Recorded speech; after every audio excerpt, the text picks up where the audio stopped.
Behind every thriving community is thoughtful planning, and behind that planning are tools that help turn ideas into reality.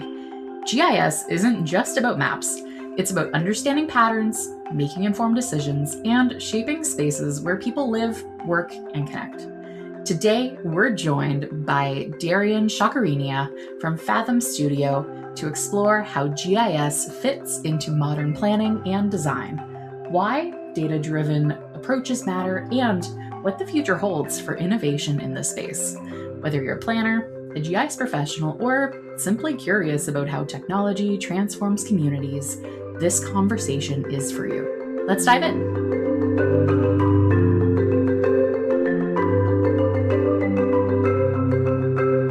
Welcome back to Geographical Thinking. I'm Michelle Brake, and I'll be your guide as we explore ideas, stories, and conversations through the lens of geography.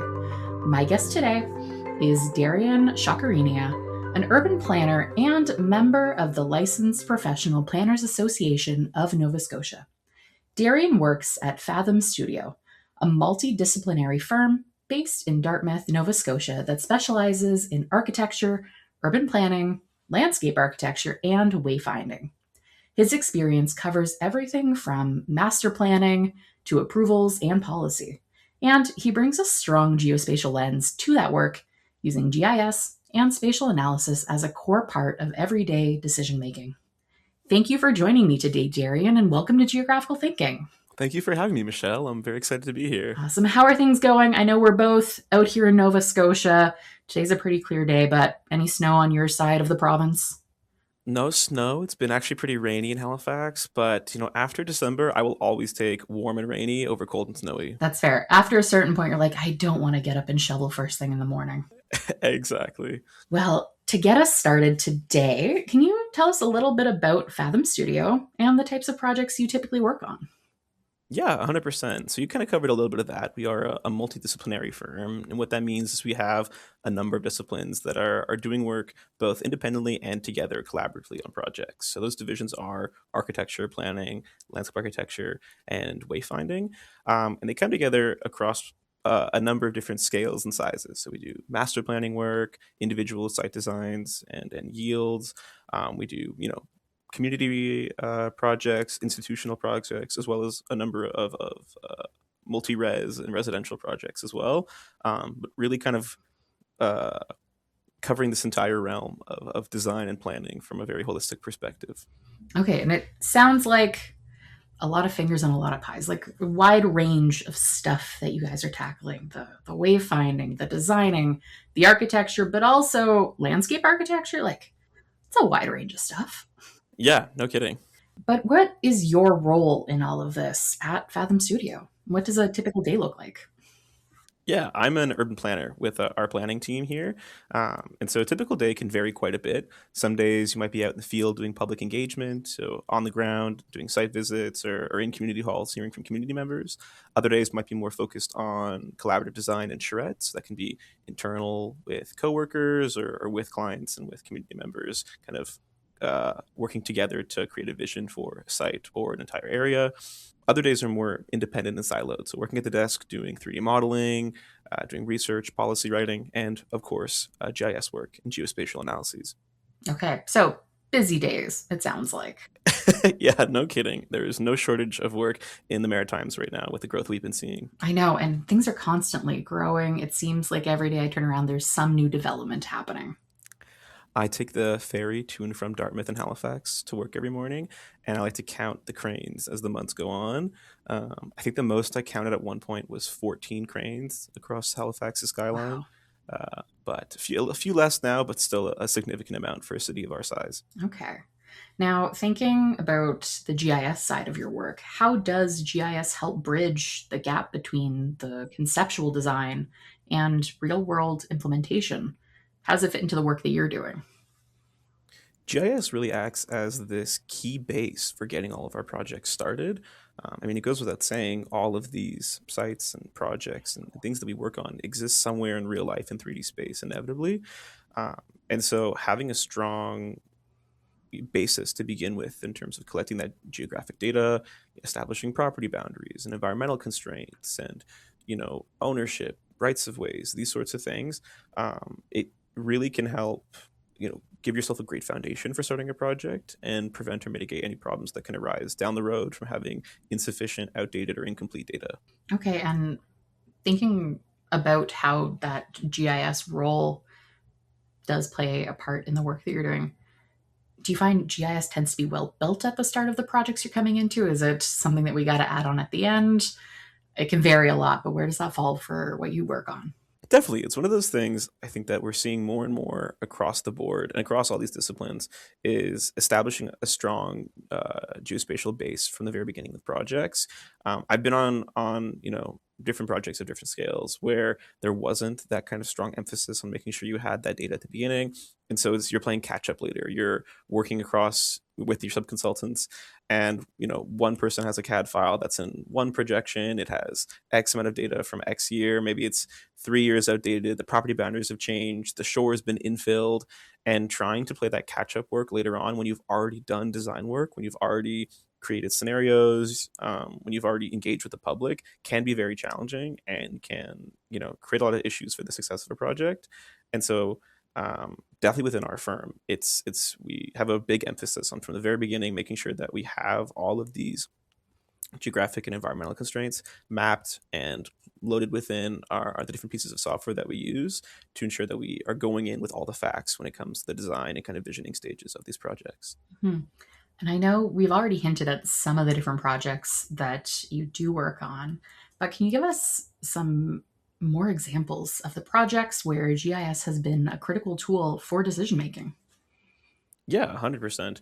On a smaller scale, when we do individual site analyses, so someone comes to us with a piece of land looking to redevelop, GIS is completely invaluable because having the property boundaries down to an accurate scale from the very beginning is what you need to be able to establish setbacks and your kind of massing model for a site. And so across both planning and architecture, in that sense, it's very useful. But on a broader sense, there are more complicated analyses that we have to do oftentimes within our projects. For example, we've been leading a few large-scale land suitability analyses across Halifax, across the region in HRM. These are levied by the municipality when you have a large master plan community. So think a few thousand units on a site that is likely larger than 100 acres. And so you're already doing a comprehensive master planning project. And so you do these analyses, these land suitability analyses, to make sure that you are taking inventory of all the key environmental and geographic features. And there's really no other way of being able to layer all this information and analyze it cohesively other than through GIS software like ArcGIS Pro. Uh, so that covers things like species at risk, forestry, both species and age, the underlying bedrock geology, watercourses, wetlands, watersheds. There's so many different data sets that exist and that are publicly available, but consolidating them in one place can be a challenge without these tools that we use in our office. Mm-hmm. And it sounds like there's a lot of focus on everything that's going on under our feet, from elements of the natural environment. How do we interact with them? How does your work play into the built environment? Are we looking at parking studies? Are we looking at how people are interacting with roads or a complete street? What does that look like? Where do you guys fall on that kind of thing? We're absolutely using GIS for the built environment. If anything, we use it more for the built environment than anything else because those data sets of human created structures and features are what we have kind of the best data for. So, for example, you mentioned parking studies. We just recently completed a parking study in the town of Wolfville, Nova Scotia, where you are from, right? Yeah. You are correct. So, for some context, the town of Wolfville has been undergoing a series of policy reviews and updates as a part of the Housing Accelerator Fund. It's a federal initiative that was launched in 2023, aimed at boosting housing supply across the country by providing municipalities with funding for if they've met a set of conditions. And oftentimes that included updating their planning policy to enable more housing, reduce parking requirements, yada, yada, yada. And so in order to be able to gauge how you can modify your parking requirements as a municipality, you have to have an understanding of your parking stock and how much it's being used. And these are studies that are not super easy to undertake normally. When you think about trying to for example, the entire core area of Wolfville, right? It spans multiple blocks. For even small town, it's quite large. And so typically how we would run a parking study is you have one person or two people or even a small team kind of canvassing the area at a set time. So we all go out at 9 a.m.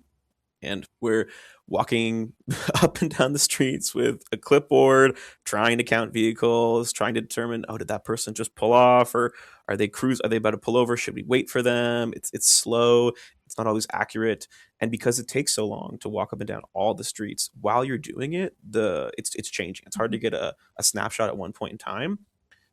And also, it's difficult when it comes to things like private property. So I can walk the streets, but there might be an apartment building with a large parking lot kind of to the rear, and you might not want to be going through people's backyards to go try and count parking spaces and whatnot. And even with the large parking lots, think in Wolfville, for example, there's the athletics complex as a part of Acadia University with a very large surface parking lot.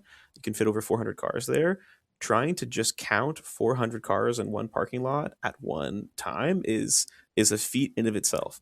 And so we've done these parking studies before for other municipalities in Atlantic Canada, but it was always challenging like that.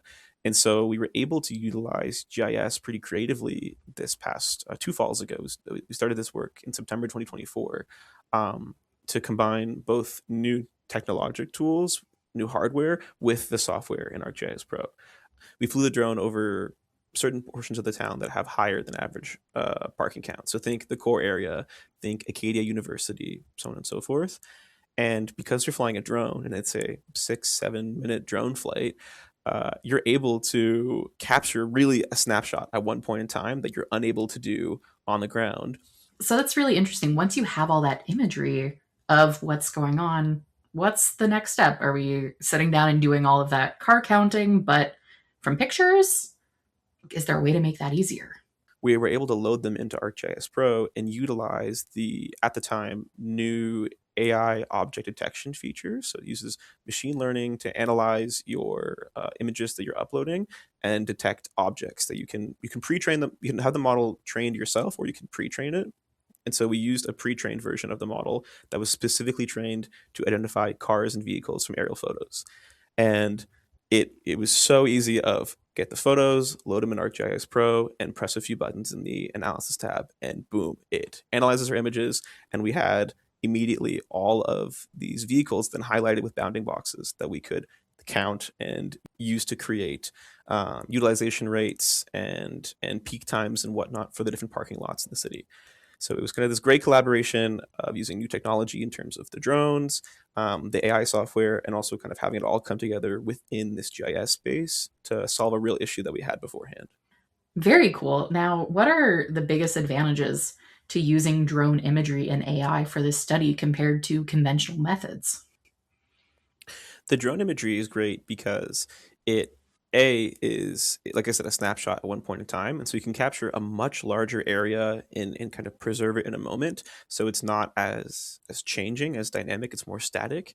Because with the parking studies, you're doing them throughout the day at certain intervals. You'll go at 9 a.m., at noon, and at 3 p.m., for example, to do your parking counts. But if it takes you an hour, you're going to miss some of the nuance of certain periods of the day, around lunchtime, around rush hour in the morning, and so on and so forth. And so using the drone allows you to, again, have that snapshot very quickly, to cover more ground as well. Because if I were to go do all of the town of Wolfville in one day, that would be a feat for many people to try and walk the whole town. But with the drone, I'm able to cover as one individual so much more of the town in such a smaller period of time. So it saves on that efficiency there.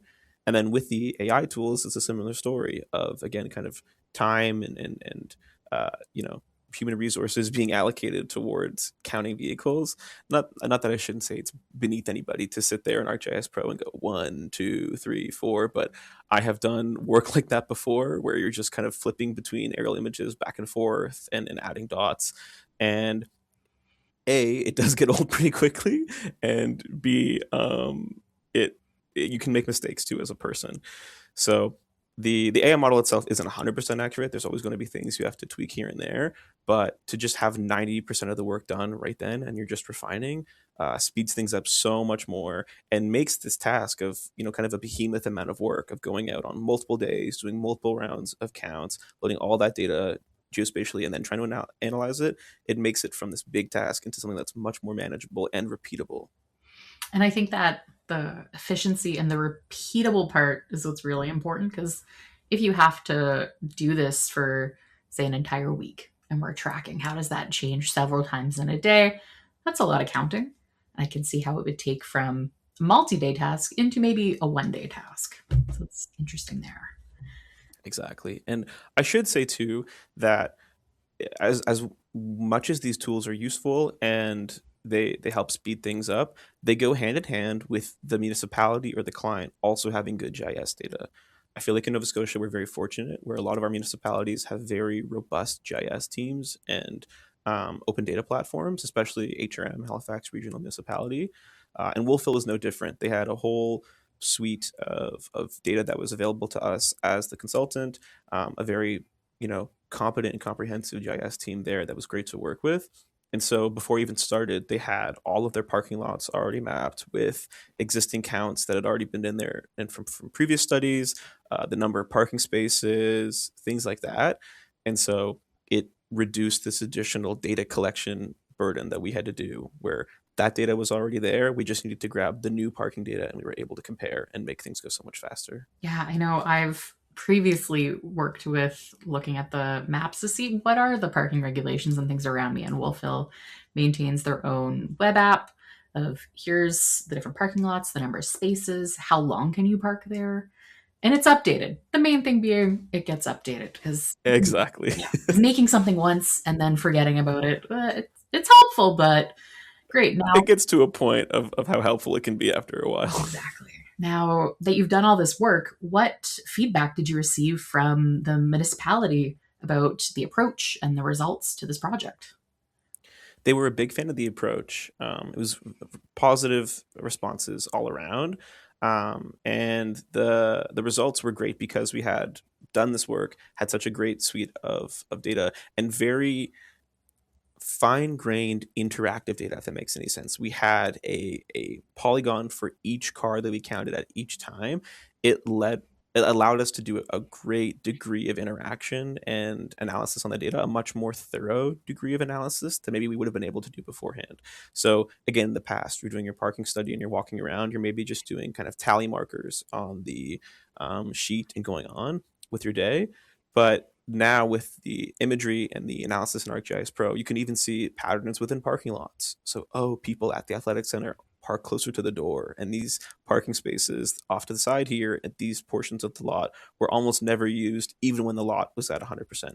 Things like that, those certain types of more granular insights were only made possible throughout doing it the way that we did with the drone and the object detection and AI tool. Mhm. Uh, And I think understanding those patterns would also give some context for the municipality or for even Acadia for their parking lot with the athletic facility of where are we going to see that most wear and tear? Where are we going to have to pave first? Where are we going to get potholes first? Obviously, some variation depending on how things go out in the real world, but an idea of what is that pattern going to look like. Yeah. It was also fascinating too, with this very granular data, getting to compare what we heard from the public versus what we saw. So oftentimes people talk about, I mean, I'm sure you've experienced this being in Wolfville, where for those of you who don't know, our listeners who don't know, Wolfville is both a university town, but also a heavily touristed town. In the summertime, there are many tourist attractions within the Annapolis Valley of Nova Scotia, which create a situation in which there's different levels of high traffic year round, especially along Main Street, especially near these focal points of activity. And so we heard from many people that, there's never enough parking. I can never find parking on Main Street or near the core area near the university. And to see these patterns emerge where in certain cases, yeah, along Main Street, definitely there were times when there was very little turnover of space day to day. And so maybe that warrants having different parking regulations along Main Street to help those spaces turn over. But then other portions where there's lots on Main Street where they're only 2 blocks back from Main Street. So they're not on Main Street. They're in the downtown, only 2 blocks back from Main Street. And they never cracked above 50% full during any of my study periods. And so perhaps better marketing or messaging from the town is necessary to show people where parking is. Or maybe, there's other factors at play here that can be addressed through policy rather than building new parking because people say they need more parking. Mhm. And I think those are the important ones is we take that study, we take the help that AI has given us, but we're then analyzing. We have to bring in those context clues, understand that, great, Main Street's full, but one street over, or even one street, and then like behind the library, there's a large lot. Exactly. And those insights are ultimately what the parking study is for. Spending our time and our energy more so on the analysis portion in creating those insights was again made possible by having to spend less time doing the actual parking counts and the manual labor there. So again, another example in which using these tools, using the GIS software at our disposal, helped the project become more efficient and ultimately resulted in better, more insightful results. Mm-hmm. And now that you've had a chance to learn from that experience, do you think this kind of methodology could become a standard for similar studies, whether it's counting cars or counting trees or counting anything that we might need? Do you think we could see this going beyond and becoming more adopted? Absolutely. Yeah, 100%. I think there's so much more room for the object detection models to be used for different analyses across the board. I recall even when I was looking at the image analyst extension, which I think is where this is nested under, and they had examples shown. They had everything from, tree species, like you mentioned, in cars, but also tents at refugees camps across the world, being able to get a rough census of population through those aerial images. And I even think back to being a student and doing a thesis that was very GIS heavy and that was based on looking at land use changes. So when buildings were built or demolished over the course of different historic aerial photos, and how having an object detection model that could look between photos and analyze where there was a change would have saved me so many hours in the GIS lab back at university. So the applications really are endless when you start to dig into it, and I'm very excited to watch this space and see how things continue to evolve with integrating these tools into GIS software. Mm-hmm. And speaking of evolving, do you see GIS evolving further in the context of urban planning and design, specifically for the types of work you do over the next few years? Yeah, I see it continuing to evolve and grow even further into these new spaces and new tools that urban planners and other people in adjacent fields will be able to use.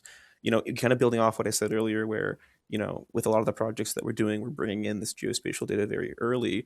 I find that most private and public clients now are doing that on their own accord as well for different projects that they're doing. So, for example, I think it's City Engine with Esri. They have a that software now where you're able to load in both 2D and 3D data.